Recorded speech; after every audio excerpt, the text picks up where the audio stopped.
Questions raised about the Director of National Intelligence, former Congresswoman Tulsi Gabbard, over where she says is her main residence and where she actually voted in the 2024 general election. Months before Gabbard cast her ballot in her home state of Hawaii, Gabbard and her husband declared under oath that their residency in Texas after buying a home in the Lone Star State and claiming a homestead tax break. CNN's Kyung Lah examines Gabbard's actions by taking a look at the voting laws in Hawaii and the property tax laws in Texas. Months before Tulsi Gabbard was sworn in as a director of national intelligence, in the midst of her transformation from independent to Trump supporter. Thank you. Congratulations. In March 2024, she bought a home in the politically red state of Texas.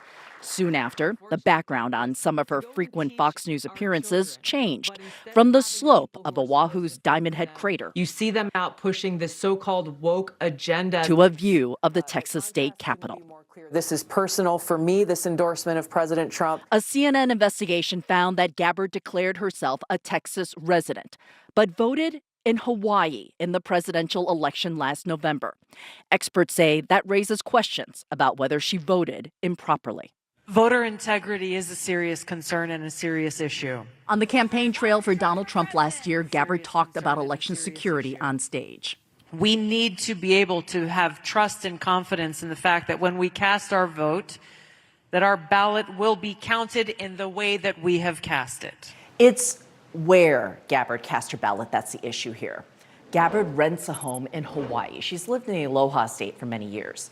In March 2024, Gabbard bought a home in a suburb of Austin, Texas. In June 2024, she and her husband declared under oath that we are residents of the state of Texas, and their Texas home was designated as the family homestead. And she also claimed a homestead tax exemption on the house. But in the 2024 general election, Gabbard cast her ballot in Hawaii, and that's potentially a problem. Under Hawaiian election rules, an individual can only have one residence for voting purposes. And if the voter has more than one home, there is a presumption that the property that gets the tax exemption is the person's residence. Now remember, Gabbard designated her Texas home as a family homestead months before the general election. What is the problem here? The problem appears to be that Ms. Gabbard is claiming that she's a resident of Hawaii, that she is eligible to vote on Hawaii races in Hawaii because that's where she lives. And she's also at the same time claiming that she's a resident of Texas. Gabbard's office tells CNN that she took the Texas homestead exemption as a first step to hiding her address because of security concerns. In a letter to CNN, her attorney said Director Gabbard was, is, and intends to remain a Hawaii resident. That is where she lives, pays taxes, and, of course, votes. Any suggestion that she is no longer a resident because she took the advice of local officials to register a homestead exemption to protect her and her family's privacy is flat wrong, factually and legally. Sometimes there are these disconnects between where you're laying your head most of the time and where you're registered to vote. But it's very different to claim a tax exemption on a primary residence.